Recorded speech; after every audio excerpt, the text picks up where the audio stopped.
Hello అండి, ఈరోజు మన వీడియోలో అయితే చికెన్ ఫ్రై ఎలా చేసుకోవాలి చూసేద్దాము. చాలా ఈజీగా చేసుకోవచ్చు, టేస్ట్ కూడా చాలా బాగుంటుంది.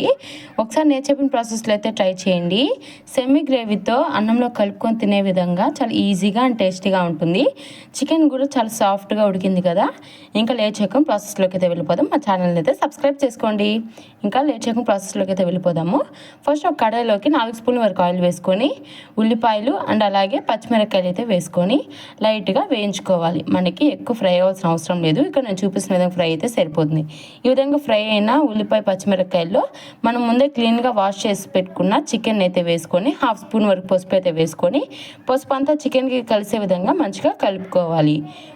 ఈ విధంగా కలుపుకొని పసుపు పచ్చదనం వాసన పోయేంత వరకు మంచిగా మిక్స్ చేసుకొని మనకి చికెన్ నుంచి వాటర్ రిలీజ్ అవుతున్నాయి అని అనుకున్నప్పుడుగా మనకి ఆ వాటర్లోనే నీళ్ళని ఇనికిపోయి ఇంకా చికెన్ ఉడుకుతుంది అన్నప్పుడుగా టేస్ట్ తగినంత సాల్ట్ అయితే వేసుకోవాలి. మనకి టేస్ట్ తగినంత సాల్ట్ ఇప్పుడు యాడ్ చేసేసుకోండి. తర్వాత సాల్ట్ వేసుకొని ఇంకోసారి కలుపుకున్న తర్వాత 2 రెమ్మల కరివేపాకు అయితే వేసుకోండి. కరివేపాకు మధ్యలో వేసుకోవడం వల్ల కరివేపాకు ఫ్లేవర్తో మనకి చికెన్ ఫ్రై అనేది చాలా టేస్టీగా ఉంటుంది. తర్వాత ఇంకోసారి కలుపుకొని 1 స్పూన్ వరకు అల్లం వెల్లుల్లి పేస్ట్ అయితే వేసుకోండి. అల్లం వెల్లుల్లి పేస్ట్ పచ్చివాసన పోయేంత వరకు మంచిగా ఫ్రై చేసుకోవాలి. ఈ విధంగా ఫ్రై చేసుకున్న తర్వాత మనకి 90% వరకు చికెన్ అనేది మంచిగా ఉడికిపోయి ఉంటుంది.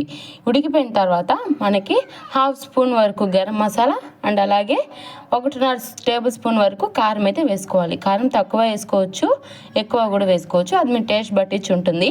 తర్వాత మనం ముందే పచ్చిమిరపకాయలు వేసుకున్నాం కాబట్టి కారం అనేది చూసి యాడ్ చేసుకోండి. ఈ విధంగా కారం కూడా వేసిన తర్వాత ఇంకోసారి మంచిగా ఫ్రై చేసుకోండి. ఇంకా ఈ ప్రాసెస్ మొత్తం కూడా హై ఫ్లేమ్లో చేసుకొని చికెన్ మంచిగా రోస్ట్ అయితే టేస్ట్ బాగుంటుంది.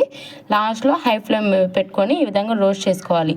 తర్వాత ఇంకా దించిపోయే ముందు అయితే మనము అల్లము అండ్ అలాగే తెల్లగడ్డ ధనియాలు వేసి పొడి చేసుకున్న ధనియాల పొడి అయితే వేసుకోవాలి. ధనియాల పొడి ఎలా చేసినా షార్ట్స్లో ఆల్రెడీ అప్లోడ్ చేసినా ఒకసారి వెళ్ళి చెక్అవుట్ చేయండి. తర్వాత లాస్ట్లో లైట్గా చికెన్ మసాలా యాడ్ చేసుకొని కొత్తిమీరతో గార్లిష్ చేసుకొని ఇంకో 2 మినిట్స్ వరకు ఫ్రై చేసుకున్నామంటే మనకి ఎంతో టేస్ట్గా ఉండే చికెన్ ఫ్రై అనేది రెడీ అయిపోతుంది. ఒకసారి ఈ విధంగా అయితే ట్రై చేయండి.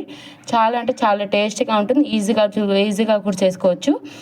జ్యూసీగా అండ్ అలాగే సాఫ్ట్గా సెమీ గ్రేవీతో టేస్ట్ అయితే చాలా బాగుంటుంది. ఒకసారి ఈ విధంగా అయితే ట్రై చేయండి.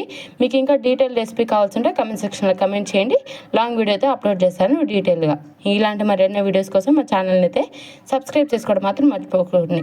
Please do subscribe and thanks for watching. ఇలాంటి మరెన్నో వీడియోస్ కోసం సబ్స్క్రైబ్ చేసుకొని నోటిఫికేషన్స్ కోసం బెల్ ఐకాన్ క్లిక్ చేయండి. Thanks for watching. బాయ్.